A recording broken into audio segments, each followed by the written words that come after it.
I will say this, now that we have seen the transfer portal post-Final Four operate for about 3.5 weeks, the one program that has usurped all over programs in the transfer portal has been St. John's. And St. John's, up until last year, did not win an NCAA tournament game. And St. John's, up until last year, had not won an outright Big East regular season title since 1985. And St. John's, up until last year, had not won a Big East tournament title since 2000. But all of those boxes were checked thanks to the Red Storm's NIL budget and also the ability of the school to hire a Hall of Fame coach like Rick Pitino. Now, with all that said, with all those bullet points checked, last year's team at St. John's, last year's roster, a team that had Kadari Richmond, Davon Smith, Big East Player of the Year, R.J. Lewis, Aaron Scott, several proud veterans. The talent base for the 2025-26 season in Queens is much, much higher. And when you look at this portal haul that St. John's has put in place, Ian Jackson from North Carolina, Jozon Sannon from Arizona State, Oziah Sellers from Stanford, Dylan Mitchell from Cincinnati. And how can we forget Bryce Hopkins from Providence? You are now looking at a transfer portal class that he's unequivocally the best in college basketball. Does that mean that St. John's is going to be the best team in the sport next season? We don't know that yet. We don't know how Rick Pitino is going to mold the clay with this group. We'll find out somewhere in the middle of the summer how things are progressing. There is major point guard problems and concerns for St. John's in terms of having an identifiable piece right out of the gate. Rick Pitino has openly said that Ian Jackson, a potential lottery pick in 2026, is the main person he's going to use at that position. And if anybody obviously can mold somebody through a summer of player development, it's Rick Pitino.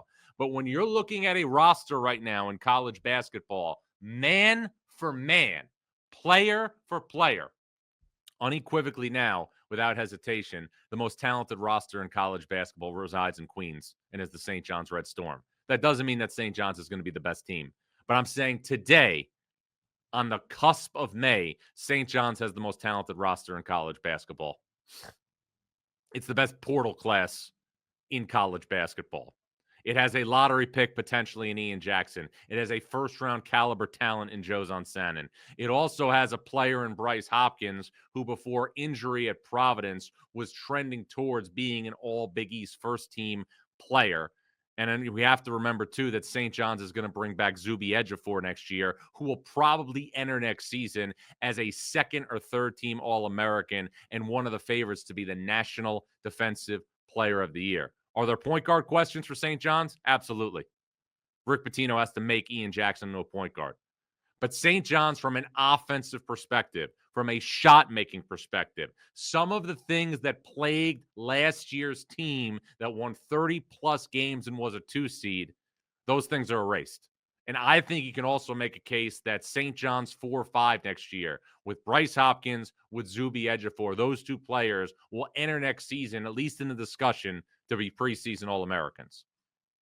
Now, I was talking about how NIL was a good thing for college sports and for programs like BYU and St. John's to come to the forefront, to now be on a similar level as the blue blood programs in college basketball. And that's what we're seeing right now. The sport has leveled out a bit from that perspective, but it has also made things extremely more difficult for some of the programs that have been in the Final Four and won national championships. Kansas won in 2022. Baylor won in 2021. Programs like St. John's and BYU have unequivocally better rosters than those programs right now. And if you are a St. John's fan right now, if you are somebody who has suffered for the last 25 years until Rick Pitino got hired, and you have had to endure periods of irrelevance time and time again, you better take the pictures and put them away, because you are living right now in unequivocally the golden era of St. John's basketball. You got the best roster in the sport, man for man. You have a Hall of Fame coach in Rick Pitino coaching your team. And with all that said, I will say this. If Milos Uzan, Houston's point guard, who has entered the 2025 NBA draft while retaining his eligibility, opts to remain in the 2025 NBA draft, St. John's will start on my ballot next season in the 2-hole behind Purdue. That's how much I think of St. John's roster, its coaching, its infrastructure. But with that said, we don't know just how good St. John's is going to be yet.